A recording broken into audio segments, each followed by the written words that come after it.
Hello, friends. We are here. Today we are reviewing the Firehouse chicken, bacon, cheddar ranch sandwich here.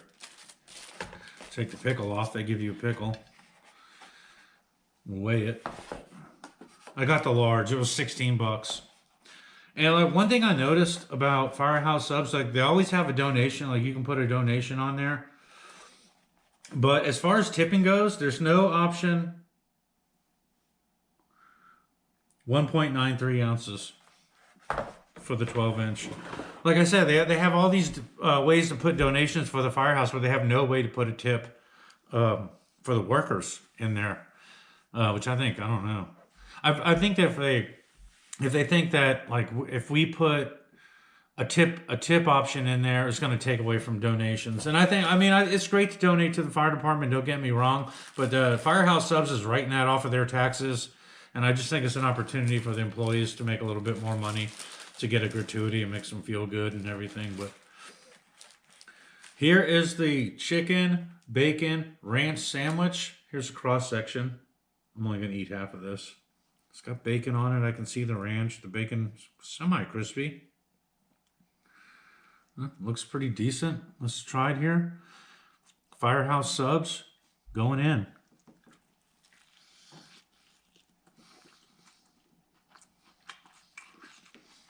I can tell right away that this is a highly processed chicken. I've actually used this product before in the past, something very similar to it.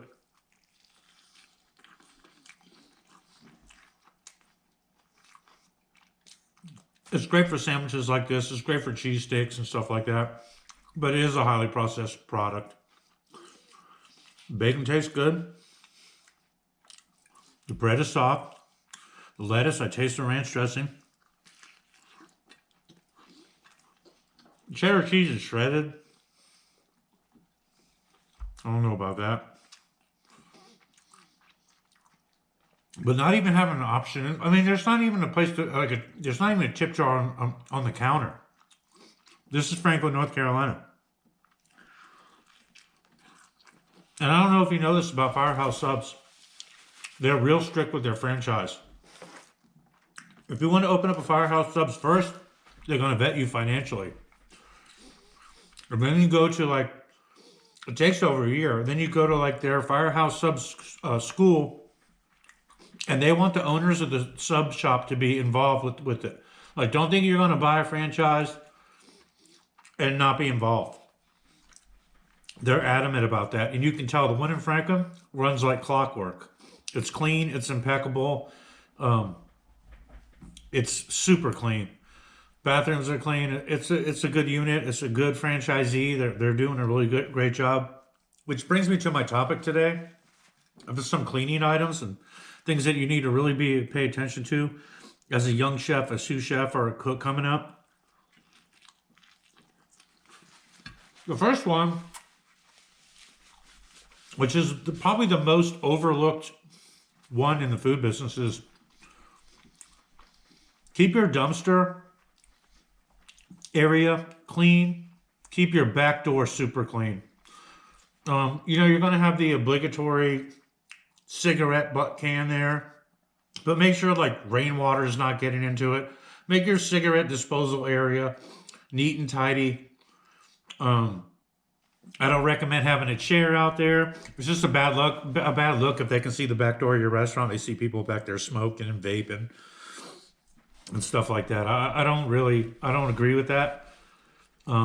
You want to keep that area as clean as you can. It's obvious reasons. It's public perception, number one. And plus it's like rodents and cats and things that come around the back door. You want to make sure that area is really neat and tidy. Also, an area you want to concentrate on is behind the line, especially behind the grill. When you brush the grill off, a lot of times the particulate matter goes flying, ends up behind the grill. And people will scrub and mop, but you really need to, like, once a week, pull the line out, blow out behind it, scrub it real good. I mean, I've been that guy in my restaurant. I've been like hosing a scallop out from behind the grill at like 1 in the morning before. It'll make you question your life choices as a job. But do that. Also, what I used to do, like when I worked in country clubs or I worked in corporate environments, I would go in like before the dishwasher got there, or just as the dishwasher got there, and I would help them detail the bottom part of the dish station, because like the bottom part of the dish station, like under the racks, the receiving where the garbage can is, that area tends to get really overlooked and really dirty, like that black grimy grime grease. I like to scrub that down, that whole thing down before the dishwasher, with the dishwasher. Sometimes do it myself. It sets an example. Like, hey, look at the chef over there on his hands and knees, underneath, scrubbing under shelves. Just don't think because you're a chef that you're above any of that stuff. When I graduated culinary school and went through my apprenticeship, I swore I was never going to flip a burger ever again, and I've probably flipped a million burgers since then. And the other thing is the garbage cans itself. Every couple of days, every day, whatever, how busy your establishment is, make sure those garbage cans get scrubbed inside and out and cleaned every single night or every other night, because that is disgusting when there's a gross garbage can. The insides of the handles, everything, the bottom needs to be scrubbed. Anything associated, the garbage can trolley needs to be cleaned. Bus trays need to be cleaned. The bus cart needs to be cleaned. All this stuff needs to be cleaned.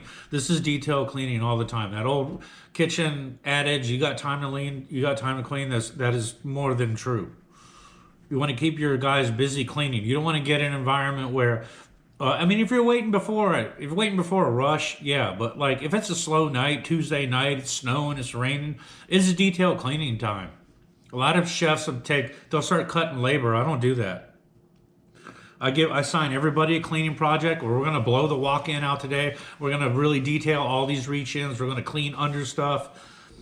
And the same with the front of the house. Make sure you clean underneath the tables. Pick the gum off the tables.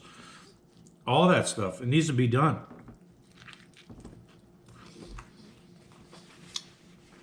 It says to your patronage, like, they appreciate a clean restaurant. We got a restaurant here in Clayton, Georgia.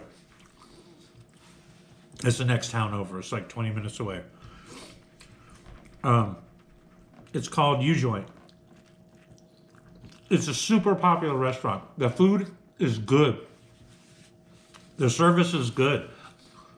The place is dirty. Like inside, like you open the menu up, it like sticks together. Like nobody's doing side work over there. The restaurant used to be clean. Now, I haven't been there in a while. They may have gone through managers, but it's a running joke in our family between me and my daughter. Keep your area clean. I don't care how busy you are. The more busy you are, the more you can hire to keep it clean. Don't set a standard. Have a high standard. Make sure all your cooks go to ServSafe. ServSafe is a pain in the butt. It costs you money every year or every 5 years. Make sure your cooks are ServSafe certified. You look at my notes here. And also, if you work in a corporate environment,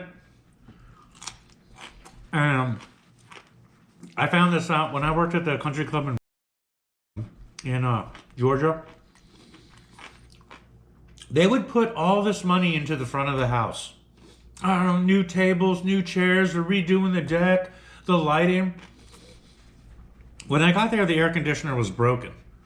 And the engineer, he knew it was broken. He knew they turned it off. They literally turned it off. And their answer to turning the air conditioner off was to decrease the pulley size on the fan. So the exhaust fan blew so freaking hard that you couldn't even hear yourself think. That was a huge fight when I got there. I got the air conditioner fixed, even though it still sucked. I got the fan at a proper speed and a proper decibel. And then I had like these fancy reach-in refrigerators underneath the line. They never held temperature, and there was always a puddle of water on there.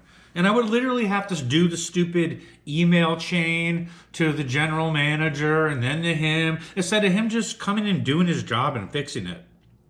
They had an antique dishwasher in there that used way too much chemical and did a crummy job. And it's always a battle to try to get a piece of equipment, an update, a refit in any kind of kitchen, because they only want to put the money into the front of the house where people see. They don't care about the working environment that you're working in. The refrigeration has to run impeccably. It has to be impeccably clean. The walk-in has to run impeccable. The walk-in has to be clean. The freezer, the dry storage, all these areas need to be extremely clean all the time. If you have a big enough establishment, you can have one guy, that's all he does. 5 days a week. And that's great. If you can do that, that's great. But it's hard to make money in this business. It's kind of designed to really keep you on the struggle bus the whole time. Let's see. Well, that's pretty much my and then also when you do buy a piece of equipment, don't, and I've been guilty of this. Oh, I'm gonna buy here's one for $1,500. Get like, I'm not saying get the Mac Daddy make table or pizza box or sandwich box or whatever, but buy a good one. Buy one with a warranty. Buy a good one. Buy from a reputable vendor. Yeah, that's it. That's the talk for today. This is Chef Stories. My name is Mark. Thank you from the bottom of my heart for watching this video. You know, I'm trying to get better at talking in front of a camera. I'm trying to get better at reviewing the food. But like I said, thank you very much, and I'll see you on the next one.